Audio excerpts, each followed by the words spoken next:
नमस्कार दोस्तों, मैं प्रीति स्वागत करती हूँ हमारे यूट्यूब चैनल प्रीतिज़ वे में। आपका स्वागत है। आप लोग कैसे हैं? आई होप सभी अच्छे होंगे, स्वस्थ होंगे, मस्त होंगे। तो आज हम बात करते हैं कि मकर संक्रांति कब है, इसके क्या नियम है। ओके फ्रेंड्स, उससे पहले कि आप लोगों को मकर संक्रांति की ढेर सारी शुभकामनाएं। बड़ों को मेरा ढेर सारा प्रणाम और छोटों को मेरा ढेर सारा प्यार। ओके फ्रेंड्स, चलिए अब हम बात कर लेते हैं मकर संक्रांति कब है और हमें मकर संक्रांति कब मनाना चाहिए, हमें कौन कौन से दान करने चाहिए और हमें किस दिन दान करना है, 14 या 15 तारीख को। तो मेरा काम है आपको सही और सटीक जानकारी देना। तो आज हम इसी वीडियो में जानेंगे कि आपको सही जानकारी आपको इस वीडियो में मिलने वाली है। उससे पहले कि हम आपको बता दें कि प्लीज़ अगर आप चैनल पर पहली बार आए हैं और अभी तक आपने सब्सक्राइब नहीं किया है तो प्लीज़ चैनल को सब्सक्राइब कर लीजिए और पास के बेल आइकन को भी प्रेस कर दीजिए, जिससे आने वाली वीडियोज़ की नोटिफिकेशन सबसे पहले आपके पास पहुँचे। ओके फ्रेंड्स, और वीडियो ज़रा भी पसंद आता है तो एक लाइक मार कर ही जाइएगा, इससे हमें भी बहुत ही हिम्मत और प्रेरणा मिलती है। ठीक है फ्रेंड्स, तो चलिए अब हम बात कर लेते हैं कि मकर संक्रांति यानी कि खिचड़ी का त्यौहार हमें किस दिन मनाना है। तो खिचड़ी का त्यौहार हमें 14 तारीख को मनाना है कि 15 तारीख को मनाना है। तो आज हम बात करते हैं कि खिचड़ी का त्यौहार हमें 14 को नहीं बल्कि हम लोगों को 15 को मनाना है। कारण क्यों जान लेते हैं, इसलिए कि 14 तारीख को एक तो एकादशी है, ऊपर से जो मकर संक्रांति की तिथि मिल रही है वो हमको शाम को मिल रही है 4 बजे के बाद से। ठीक है, तो समझ लीजिएगा कि ब्रह्म मुहूर्त से कोई भी हम लोग त्यौहार मनाते हैं तो ब्रह्म मुहूर्त से जो तिथि मिलती है उसी को मान्य माना जाता है। लेकिन हमको खिचड़ी का त्यौहार जो मकर संक्रांति का जो त्यौहार है वो हमें 14 तारीख को नहीं मिल रहा है, उस दिन एकादशी मिल रही है। इसलिए हम खिचड़ी का दान पुण्य जो भी है वो हम 15 तारीख को ही करेंगे, इसलिए क्योंकि ब्रह्म मुहूर्त से हमको इसका समय मिल रहा है। ओके फ्रेंड्स, समझ में आ गई होगी सारी बातें। चलिए अब हम बात कर लेते हैं कि कौन कौन से हमें दान पुण्य करने चाहिए मकर संक्रांति पर, जिससे हमें पुण्य फल की प्राप्ति हो।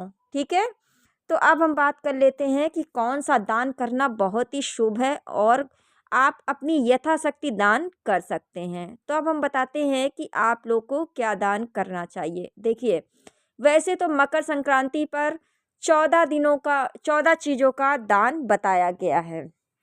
अगर आप चाहें तो आप 14 चीज़ों का भी दान कर सकते हैं, लेकिन अगर आपकी यथाशक्ति संभव ना हो तो बिल्कुल भी 14 चीज़ों के चक्कर में बिल्कुल मत पड़िएगा।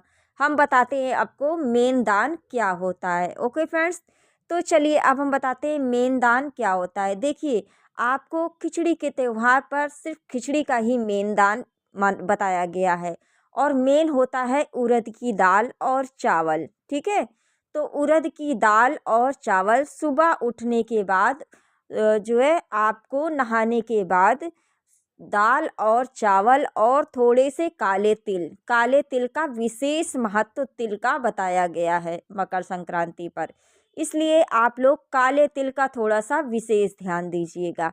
आप चाहें तो खिचड़ी में भी मिला सकते हैं, नहीं चाहें तो मत मिलाइए, अलग से ही थोड़ा सा दान कर दीजिएगा।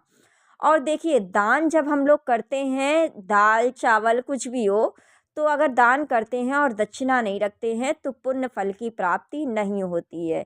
इसलिए दक्षिणा के साथ ही दान को स्वीकारा गया है। इसलिए दक्षिणा आपके जो यथाशक्ति संभव हो आप वो दक्षिणा रख सकते हैं। ओके फ्रेंड्स, तो इस तरीके से आप आपकी यथाशक्ति हो तो आप तिल के लड्डू, दूध का पैकेट, घी, चावल, उड़द की दाल, मसूर की दाल छोड़ कर के आप कोई भी दाल ले सकते हैं, लेकिन मकर संक्रांति पर मेन दाल जो मानी गई है वो उड़द की दाल मानी गई है। ठीक है, तो उड़द ही की दाल का विशेष महत्व है उस दिन दान करने का। बाकी आप लोग चाहे तो कुछ भी ले सकते हैं, लेकिन मान्य जो है वो उड़द की दाल का है। तो उड़द की दाल, चावल, काले तिल और कुछ पैसे रख कर के ये तो आपको दान करना है। बाकी आप अन्य चीज़ की बात कर लेते हैं, कौन कौन सी चीज़ें हमें दान में देनी चाहिए। देखिए, ठंड का समय है तो कंबल भी दे सकते हैं, जूते चप्पल भी दे सकते हैं और लड्डू भी दे सकते हैं आप लोग। लड्डू का, तिल का बहुत महत्व है, इसलिए तिल के लड्डू भी आप लोग दे सकते हैं। दूध दे सकते हैं और दही दे सकते हैं। जो भी आपके यहाँ कुछ मीठा है वो भी आप दान कर सकते हैं, ठीक है, उसमें कोई संदेह नहीं है। तो तिल से बनी हुई कोई भी मिठाई, गुड़ दे सकते हैं आप, तिल से बनी हुई कोई भी मिठाई दे सकते हैं, ठीक है। तो इस तरीके से कोई बर्तन देना चाहते हैं तो बर्तन का भी आप लोग दान दे सकते हैं, ठीक है। अच्छा, अब ये दान आपको कहाँ करना है? पहली बात तो इस दिन तीर्थ स्थान पर कहीं बताया गया है आपको स्नान करने को लिए। अगर आप सूर्योदय के साथ में कहीं तीर्थ स्थान पर जाते हैं तो अपना दान लेकर जाएं, वहीं पर आप अपना दान दे दीजिएगा। और नहीं कर पाते हैं, आप घर में नहाते हैं तो घर में नहाने के पानी में थोड़ा सा काला तिल डालकर मकर संक्रांति पर अवश्य नहाएं। इससे आपके सारे पापों से मुक्ति मिलेगी, ठीक है फ्रेंड्स, समझ गए होंगे सारी बातें। तो आप लोग काला तिल डाल करके बाल्टी में ज़रूर से ज़रूर उस दिन सभी को नहलाना चाहिए और आप खुद भी नहाएं। और काला तिल डाल करके सूर्योदय धनु राशि में प्रवेश कर रहे हैं तो इसलिए सूर्य को भी जल देना मकर संक्रांति के दिन बहुत ज़रूरी है।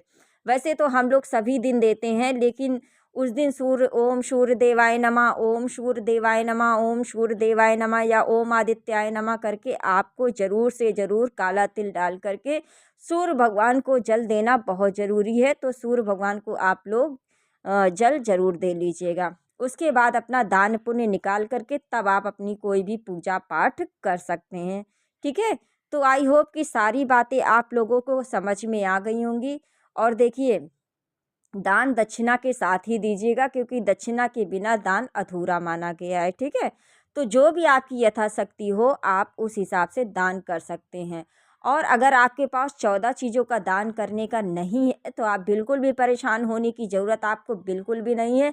आप सिर्फ ये 3 चीज़ें दान कर दीजिएगा, इससे भी पूरा आपको फल मिल जाएगा मकर संक्रांति का। ये मत सोचिएगा कि मेरे पास 14 चीज़ें नहीं है या मैं दान नहीं कर सकती हूँ तो मैं क्या करूँ। देखो, बहुत से बताने वाले तो बहुत कुछ बता देते हैं, लेकिन बिल्कुल भी आप लोगों को परेशान होने की ज़रूरत नहीं है इन चीज़ों में। आपके यथाशक्ति जो हो आप उस चीज़ का दान करो। और मेन चीज़ें मैंने बता दी हैं, उड़द की दाल, चावल और काले तिल। ये आपको विशेष दक्षिणा के साथ में इन चीज़ों का दान करना बहुत ज़रूरी है। उसके बाद आप गुड़ ले लीजिए, तिल के लड्डू ले लीजिए, तिल ले लीजिए, आप कुछ भी दान कर सकते हैं मसूर की दाल छोड़ करके। दूध से लेकर के, घी से लेकर के आप कुछ भी दान कर सकते हैं, ठीक है। तो आप, आई होप कि सारी बातें आपको समझ में आ गई होंगी। और ज़रा भी कोई भी दिक्कत हो तो आप कमेंट करके पूछ सकते हैं, ठीक है फ्रेंड्स। तो आई होप कि सारी बातें आपको समझ में आ गई होंगी। और वीडियो ज़रा भी पसंद आया हो तो प्लीज़ एक लाइक मार कर जाइएगा। और वीडियो पर अगर पहली बार आए हैं तो प्लीज़ चैनल को सब्सक्राइब कर लीजिएगा। इससे हमें भी बहुत ही हिम्मत और प्रेरणा मिलती है आपके एक सब्सक्राइब से। ओके फ्रेंड्स, तो चलिए मिलते हैं नेक्स्ट वीडियो में।